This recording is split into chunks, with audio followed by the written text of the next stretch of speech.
Hi friends, welcome back to our channel. Today we have a very special guest for you. Markets तो आप देख ही रहे हैं कितना volatile है, so हमने सोचा कि let's bring the top honcho, the key man, and we have CEO of Mirai Asset Management today with us, Mr. Swaroop Mohanty. Many of you would be already following him, and he's known for his very transparent, crystal clear, and sharp views. So he's not one of them who will mince his words. So welcome to our channel, Swaroop. Thank you so much, Rohit. Absolute pleasure to be on your channel, and wish you and your team all the very best in this new endeavor. Thank you so much, Swaroop. So Swaroop, without wasting any time, so today we are recording this conversation on 16th of June. Fed ने 75 basis points rate hike किया है. Almost 20 years के बाद ऐसा एक event है. India में भी अगर देखें तो although index has fallen maybe around only 15 odd percent, but within index अगर आप जाते हैं तो specific stocks have fallen 30, 40, 50% also. So I think एक जो क्वेश्चन इन्वेस्टर्स के दिमाग में है कि ओवरऑल मार्केट व्यू आपको कैसा लगता है, but with in that specifically among indices अगर मैं देखूं large cap, mid cap and small cap, so how should investors think about it? Rohit, ये तो जायज क्वेश्चन है अभी. और जैसे आपने कहा, एक फेड अगर 0.75 बेसिस पॉइंट्स रेज करता है और 20 साल में ये फर्स्ट टाइम हो रहा है, तो ऑब्वियसली काफी एक डिफरेंट सा माहौल है. और ऐसा नहीं कि माहौल अननोन है. माहौल ये सब क्यों हो रहा है ब्रॉडली सबको पता है. आप खुद देखिए, आप अपना घर दो साल के लिए बंद कर देंगे ना, उसके बाद जब आप खोलेंगे तो थोड़ा बहुत मेंटेनेंस लगेगा. और ये आपकी घर की बात नहीं हो रही, पूरा वर्ल्ड की बात हो रही है. आपने first time ever in our lives probably एक पूरा वर्ल्ड का manufacturing and everything associated to economy 2-2.5 साल बंद करके रखा है. तो जब ये खुलेगा तो इम्पैक्ट तो आएगा ही. उसके जो कोविड का इम्पैक्ट था वहां तक खत्म नहीं था, उसके बाद एक वार चालू हुआ. सो दो if you couple both of them, impact is known. एक बेसिक पता था कि इम्पैक्ट होगा, लेकिन ये इम्पैक्ट जब अनफोल्ड करता है तभी पता चलता है कि कितना गहरा है इसका impact. And then you are seeing the reaction of the US. आप सोचिए 8.5-9% का इन्फ्लेशन, शायद ये जनरेशन उधर नहीं देखा होगा. ऐसा मेरे लाइफ टाइम में फर्स्ट टाइम एक इम्पैक्ट एक आया है जो पूरे वर्ल्ड में एक साथ हुआ है. टिपिकली ऐसा नहीं होता है. सो कुछ क्वेश्चंस राइज जो उभर के आ रहे हैं, वो ठीक है कि ये इन्फ्लेशन कितना दूर तक जाएगा, ये प्राइस कितना बढ़ेगा, ऑयल प्राइसेस कहाँ तक जाएंगे, करेंसी प्राइसेस क्या होंगे, एंड ये सब कंबाइंड है, राइट. एंड एज ये थोड़ा नॉन दिशा में जाता है, इसका इम्पैक्ट धीरे धीरे कम होते जा रहा है. जब अभी हम कोविड का रिवर्स अब देख रहे हैं, कुछ लोग बात कर रहे हैं, ऐसे कुछ पैनिक में नहीं है हम लोग, क्योंकि अभी थोड़ा बहुत नॉन के दिशा में जा रहा है. जैसे भी ये वार थोड़ा नॉन के दिशा में जाएगा, we will come to terms with some of these impacts. But it is a fact that inflation will be high. It is a fact that interest rates will rise to cope up with this inflation. और उनको control करने की एक central bank की कोशिश रहेगी, जो हमारी सेंट्रल बैंक की है, जो फेड शायद कर रही है. एंड एज अ रिजल्ट कुछ प्राइसेस राइज करेंगे. ये तय है. कितना तक ये जाएंगे ये वक्त ही बताएगा. सबका एक व्यू रहता है मार्केट में. हम हमेशा कहते हैं मार्केट उसको फैक्टर कर लेता है, बट जैसे कल का 75 बेसिस पॉइंट्स के बाद अगर मार्केट ठीक है, तो इसका मतलब है मार्केट को पता था कि 75 बेसिस पॉइंट्स का राइज होगा. इसका इम्पैक्ट अभी इंडियन सेंट्रल बैंक कितना देर तक दूर तक इसको लेके जाएगा वो वक्त ही बताएगा. बट ये तो तय है कि आगे जाके हमारे रेट्स चेंज होंगे, हमारे होम लोन्स बढ़ेंगे. That is a known factor across. And the good part what I am seeing is that most of the investors are aware of this, and that has led to this dramatic change in investor behavior. See, we are a fund. हमारे यहाँ पैसा आता है जाता है, वो flow से हमें पता चलता है कि बिहेवियर कैसा हो. But it is so good to see the change in the risk-taking ability along with the knowledge of the surrounding. And investors across the market जो हम देख रहे हैं आज तक, इसको एक बहुत कंस्ट्रक्टिव वे से देख रहे हैं. हमारा जो बेसिक व्यू है, जब ऐसा कुछ होता है, जो इम्पैक्ट जो आता है, तो इम्पैक्ट हर एक कंपनी पे आता है. लेकिन जो कंपनी के पास ज्यादा कैश रिजर्व हो, जो कंपनी के पास स्ट्रेंथ हो, वो शायद ये इम्पैक्ट ज्यादा सह सकते हैं, ज्यादा व्हेन कंपेयर टू कंपनीज जिनके पास ना हो। और ज्यादातर ये कंपनीज लार्ज कंपनीज होते हैं।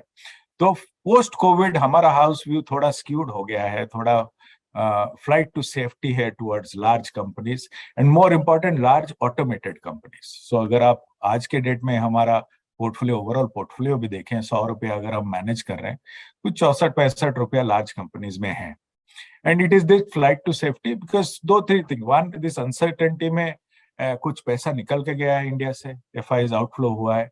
जब ये रिवर्स होगा, इनवेरेबली ये कंपनीज में खरीदारी फिर से होगा। सो द रिस्क रिवॉर्ड जो लार्ज कंपनीज के लिए है at this moment is better than we feel smaller companies, जो शायद ये पीरियड में थोड़ा टेस्टेड हो जाएंगे। ऐसे नहीं कि दे आर बैड और anything, but the risk reward अगर आप देखें, हमारा व्यू है skewed towards the large companies.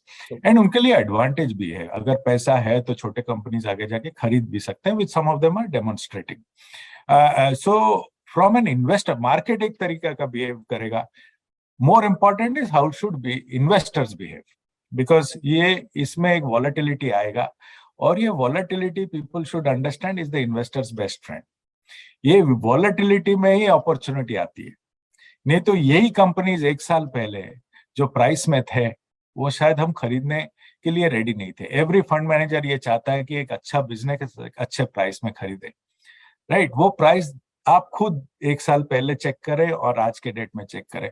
So fund manager के लिए दो चीज हो जाती है, one is to buy the existing business as a good price, as a better price, और शायद पहले जो कुछ मिस हो गए होंगे वो फिर से आके खरीद सकते हैं।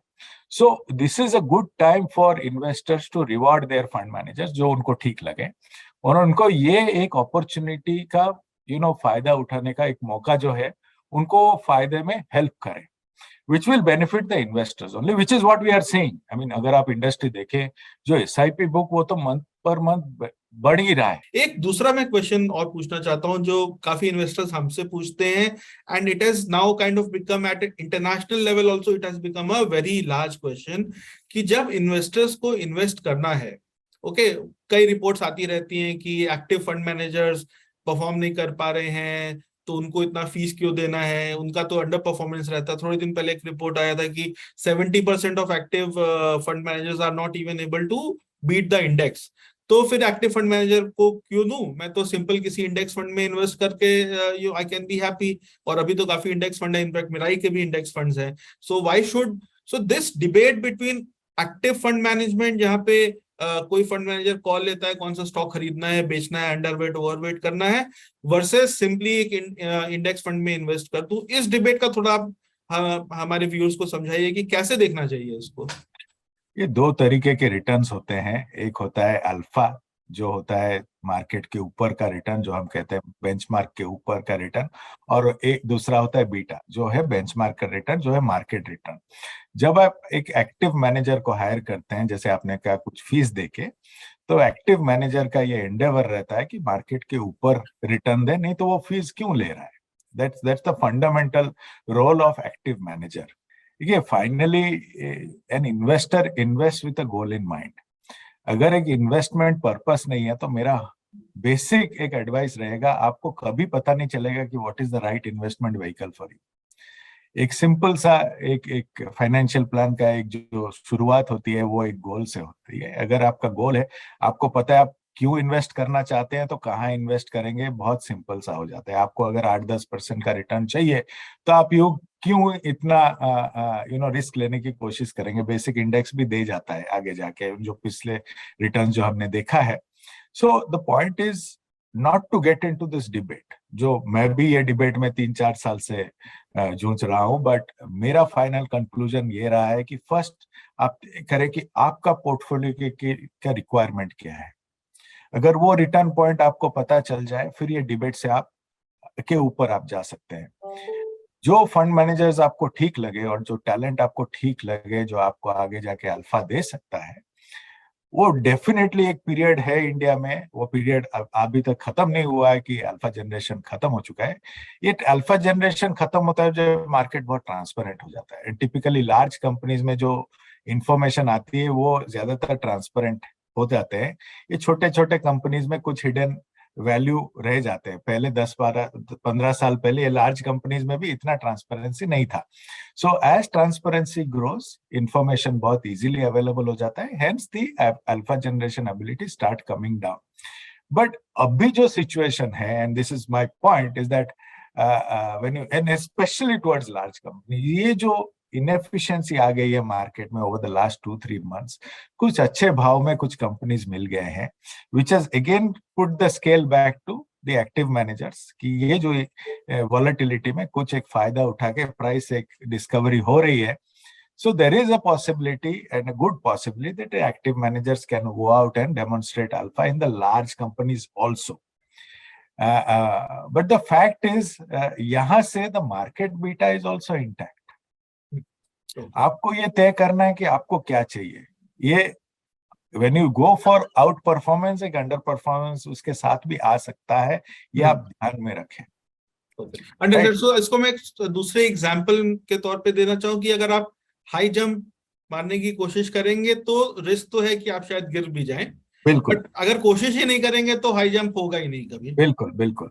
तो बट अगर आप ये कॉम्बिनेशन करें, so I am not in the debate of active और passive, I am in this discussion of active and passive, because a combination of two can form a far stronger portfolio. Great. So, and sir, I think Mirai has made curated a special basket which is on Cherry. So, friends, with now one click, you can buy this basket. Whereas Swaroop is mentioning that active, passive को दो competitor मत सोचिए, but एक दूसरे के complementary asset सोचिए. So a single click mein you can benefit from both the assets. So I think Swaroop, this point is also very well made. So Swaroop, thank you very much. You have a very busy schedule, we know. So thank you very much for coming on our channel. And we will come back to you after 3 months and see, as you said, कि जब ये factors known हो जाते हैं कि Covid का unlocking हो रहा है या चाइना में अगेन वापस कोविड आएगा या वॉर का थोड़ा अनसर्टेनिटी हमको पता चल जाएगा, या यूएस फेड और इंडियन आरबीआई आल्सो रेट्स कितना ऊपर तक लेके जाते हैं और इन्फ्लेशन कैसा प्ले आउट करेगा, तो we will catch you again in September and see ये सारे इंपैक्ट्स कैसे प्ले आउट होते हैं. So thanks a lot for coming on our channel and to all our viewers.